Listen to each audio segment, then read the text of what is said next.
Hello everyone, আসসালামু আলাইকুম। IELTS ক্লাসের আজকের এপিসোডে আইএলটিএস স্টুডিও থেকে স্বাগত জানাচ্ছি আমি রাশেদ সবাইকে। বরাবরের মতো আজও আমাদের সাথে আছেন আমাদের সবার প্রিয় Hasan Mohammad Rakib sir. Hello sir. Hello, কেমন আছেন স্যার? আলহামদুলিল্লাহ। আচ্ছা স্যার, আমরা গতদিন আমাদের আলোচনা ছিল আইএলটিএস রাইটিং টাস্ক নিয়ে। সো আলোচনাটা থেকে অনেকে উপকৃত হয়েছে এবং আমরা বেশ অনেক কমেন্টস পেয়েছি সেখান থেকে। সো ওখানে আমাদের দুইটা ব্যাপার উঠে এসেছে স্টুডেন্টসের কমেন্টস থেকে। সেটা হচ্ছে যে আইডিয়াটা কিভাবে ডেভেলপ করবো, বুঝলাম আমি কিভাবে লিখবো সব কিছু। এখন লেখার জন্য কিছু আইডিয়া প্রয়োজন হয় যখন আমি রাইটিং টাস্ক 2 লিখছি প্রিসাইসলি। সো এই আইডিয়াটা ডেভেলপ করবো কিভাবে, এবং আইডিয়াটা ডেভেলপ হয়ে যাওয়ার পরে আমি দুইটা প্যারাগ্রাফে বেশিরভাগ স্টুডেন্ট লিখে থাকে এবং একটা সামারি দিয়ে থাকে বা কনক্লুশন দিয়ে থাকে। ওই প্যারাগ্রাফটা আসলে কিভাবে হবে বা প্রপার প্যারাগ্রাফিংটা কিভাবে আমি করব। ওকে, সো সেটা নিয়ে যদি আমাদেরকে আপনি একটু বিস্তারিত। Very important questions I would say. প্রথম কথা হচ্ছে যে আমি আইডিয়া কিভাবে পাবো, আইডিয়া, তাই না? এটা বেশিরভাগ আইএলটিএস ক্যান্ডিডেটের একটা common problem when it comes to IELTS writing task 2। So এই ক্ষেত্রে আমার বক্তব্য হচ্ছে আপনি আইএলটিএস এর যে কোয়েশ্চেনটা পাচ্ছেন সেই কোয়েশ্চেনের মূল স্টেটমেন্ট, একটা কোয়েশ্চেনে তো অনেক কিছু থাকে, সো তার মূল বক্তব্য কি আছে সেই মূল বক্তব্যটাকে আমরা বলি micro topic point. Micro topic পয়েন্টটাকে আপনি আগে খুঁজে বের করেন। এবার মাইক্রো টপিক পয়েন্টকে খুঁজে বের করার পর আপনি মাইক্রো টপিক পয়েন্টকে কোয়েশ্চেন করেন, কেন, কিভাবে, এটা করলে কি হয়, কেন, কিভাবে এবং এটা করলে কি হয়। হ্যাঁ, যে কেন, কিভাবে, এটা করলে কি হয়, এই তিনটা কোয়েশ্চেন যদি আপনি মাইক্রো টপিক পয়েন্টকে করতে পারেন তাহলে এই তিনটার যে আনসার আপনি পাচ্ছেন দ্যাটস ইওর আইডিয়া। আচ্ছা, ঠিক আছে, ওটাই আপনার আইডিয়া। এবার আমি একটা এক্সাম্পল দিই, আমি সবার সুবিধার জন্য বাংলায় একটা এক্সাম্পল দিচ্ছি যাতে আপনি খুব ইজিলি জিনিসটা বুঝতে পারেন। দেন আপনারা তো ইংলিশ ভালো পারেন, ইংলিশে লিখতেই পারবেন, বাংলাটাই বরঞ্চ প্রবলেম। সো আমরা বাংলাটা বলি। যেমন ধরেন আমি বললাম যে আবির খুব ভালো মানুষ। কোয়েশ্চেনটা কি? আবির খুব ভালো মানুষ। এই এই উক্তির পক্ষে নাকি বিপক্ষে আপনি, বা এই এগ্রি করেন নাকি ডিসএগ্রি করেন, উক্তির সাথে আপনি এগ্রি করেন নাকি ডিসএগ্রি করেন। তাহলে আমার এই কোয়েশ্চেনটার মাইক্রো টপিক পয়েন্ট কি, অর্থাৎ কোন অংশের সাথে আমি এগ্রি বা ডিসএগ্রি করব। অংশটা হচ্ছে সে ভালো মানুষ কি না, তাই না? এখন আমার কাজ হচ্ছে আমি একজন মানুষকে কেন ভালো বলবো। দেখেন, একজন মানুষকে কেন ভালো বলবো, কিভাবে ভালো বলবো, ভালো বললে কি হয়। এখন ভালো বললে কি হয়, কি উত্তর হয়, এটা তো হয় না। সো এখানে আমার তিনটা কোশ্চেনের মধ্যে কোনটা অ্যাপ্রোপ্রিয়েট? আমি একজন মানুষকে কেন ভালো বলবো, কেন। তাহলে আমি দেখেন এই স্টেটমেন্টটাকে কোশ্চেন করছি কেন দিয়ে। একটা মানুষকে আপনি কেন ভালো বলেন, এবার আপনি বলেন তো একটা মানুষকে আপনি কেন ভালো বলেন? আমি ভালো বলি কারণ তার সে বন্ধুসুলভ। সে বন্ধুসুলভ, একটা হচ্ছে ফ্রেন্ডলি। ওকে, একটা ভালো আইডিয়া পেলাম, ফ্রেন্ডলি। আর কিছু? তার ব্যবহার ভালো, তার ব্যবহার ভালো, ওয়েল বিহেভড। আর কিছু? আর হতে পারে সে হেল্পফুল বা কাইন্ড। হেল্পফুল বা কাইন্ড। অথবা আমরা ভালো মানুষ তাকেই বেশি বলি যে সৎ। সততা তার ভালো গুণ। এইবার দেখেন আপনি বা আমরা এই আলোচনা থেকে যেটা দেখতে পেলাম যে কোশ্চেন যখনই আমি মাইক্রো টপিক করলাম এর যা আনসার হলো প্রত্যেকটা আনসারই, অর্থাৎ প্রত্যেকটা পয়েন্টই আমার এক একটা আইডিয়া। সো আইডিয়া পাওয়াটা কিন্তু খুব বেশি টাফ না।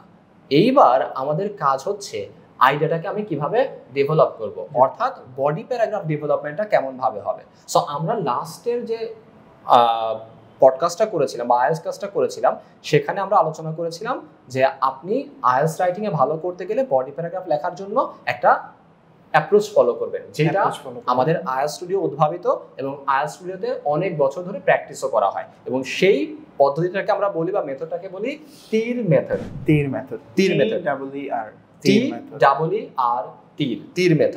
ওকে, তীর মেথডের প্রথম কি stands for topic sentence, second E stands for explanation, then the next stands for example, and finally R stands for result.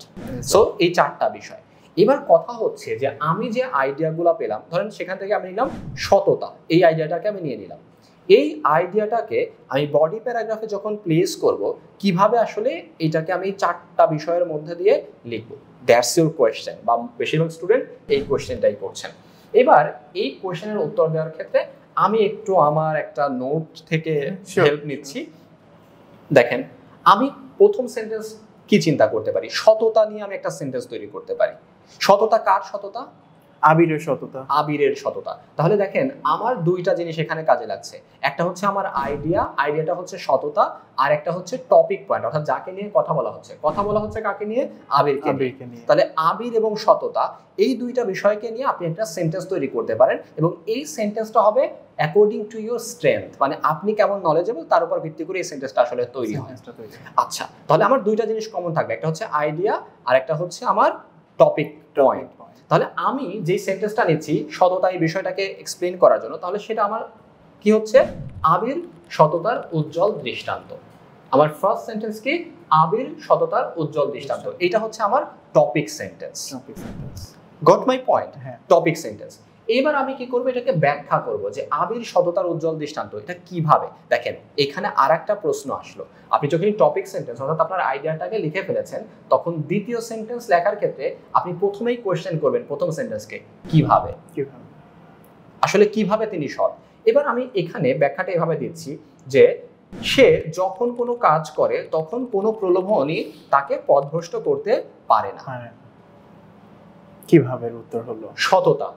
ওই যে দেখেন সে যে পথভ্রষ্ট হচ্ছে না প্রলোভন দ্বারা, এটা তার সততার একটা দৃষ্টান্ত, নিদর্শন। তাহলে আমি ওটাকে ব্যাখ্যা করলাম এভাবে। আমি আবার সেন্টেন্সটা বলছি, সে যখন কোনো কাজ করে তখন কোনো প্রলোভনই তাকে পথভ্রষ্ট করতে পারে না। সো এটা ছিল আমাদের দ্বিতীয় সেন্টেন্স, যেটাকে আমরা বলছি এক্সপ্লেনেশন। এরপর আমাকে কি করতে হবে? একটা এক্সাম্পল দিতে হবে। এইবার এক্সাম্পলটা হবে যে এইটা আপনি কোথায় দেখেছেন। আপনি কি দেখেছেন কখনো যে এইরকম ঘটনা ঘটেছে? তাহলে আবির যে সৎ বা তাকে যে কোনো কিছু প্রলুব্ধ করতে পারছে না, এরকম কোনো কিছু কি কখনো ঘটেছিল? এবার you have to invent a story. আপনি একটা গল্প তৈরি করেন যে এরকম কোনো কিছু হয়েছে কিনা। তবে মনে রাখতে হবে এক্সাম্পলটা হতে হবে স্পেসিফিক। ইন জেনারেল কোনো কিছু না হয়, স্পেসিফিক তথ্য দিতে হবে। যেমন আমি একটা এক্সাম্পল এখানে যদি বলি যে কিছুদিন আগে একটি কাজ করিয়ে নেওয়ার জন্য তাকে ঘুষ দেওয়ার চেষ্টা করা হয়েছিল, তাহলে ঘুষ দেওয়ার চেষ্টাটা হচ্ছে একটা প্রলোভন। এইবার কিন্তু সে তা গ্রহণ করেনি। Got my point? সে তা গ্রহণ করেনি, এটা হচ্ছে তার সততার নিদর্শন। আমরা যখন এক্সাম্পলিফাই করলাম তখন ব্যাপারটা আরো একটু স্পেসিফিক্যালি বললাম। তাহলে সেন্টেন্সটা আমি আরেকবার বলে দিচ্ছি, কিছুদিন আগে একটি কাজ করিয়ে নেওয়ার জন্য যখন তাকে ঘুষ দেওয়ার চেষ্টা করা হয়েছিল কিন্তু সে সেটা গ্রহণ করেনি। আচ্ছা, এক্সপ্লেনেশন এক্সাম্পল দুইটা পেয়ে গেলাম। এবার আমাকে কি করতে হবে? রেজাল্ট বলতে হবে, অর্থাৎ আমার প্যারাগ্রাফটাকে র্যাপ আপ করতে হবে। এবার র্যাপ আপ করার ক্ষেত্রে আমাকে যেটা করতে হবে, প্রথম যে সেন্টেন্সটা ছিল সেই সেন্টেন্সটার জিসটাকে আমি লাস্টের সেন্টেন্সে নিয়ে আসতে পারি। এবার এরকম একটা সেন্টেন্স কি হতে পারে? কাজেই তার সততার ব্যাপারে প্রশ্ন তোলার কোনো সুযোগ নেই। তার সততার ব্যাপারে প্রশ্ন তোলার কোনো সুযোগ নেই। দেখেন চারটা সেন্টেন্স আমার চারটা এলিমেন্টকে জাস্টিফাই করছে, এবং this is how we develop our body paragraph.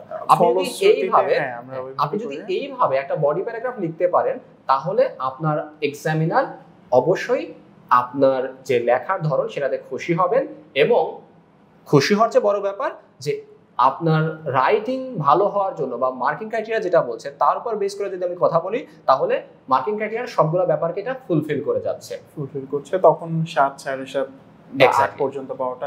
এইভাবে যদি আপনি বডি প্যারাগ্রাফগুলো ডেভেলপ করতে পারেন, তাহলে অবশ্যই আপনারা রাইটিং এ ভালো স্কোর করতে পারবেন। আশা করি আমি আমার জায়গা থেকে বা আমরা আইএলটিএস স্টুডিওতে যেভাবে বডি প্যারাগ্রাফ ডেভেলপমেন্ট শেখাই সেটা অন্যদেরকে বোঝাতে পেরেছি। আপনারা যদি আরো বেটার ওয়েতে বডি প্যারাগ্রাফ ডেভেলপমেন্টটা শিখতে চান, তাহলে অবশ্যই বলবো একদিন আসুন না আইএলটিএস স্টুডিওতে, আপনাদের সবার সাথে একটা ফ্রি ওয়ার্কশপ হয়ে যাক, how to develop a body paragraph. Hope you enjoy it. Thanks for watching. Thank you everyone.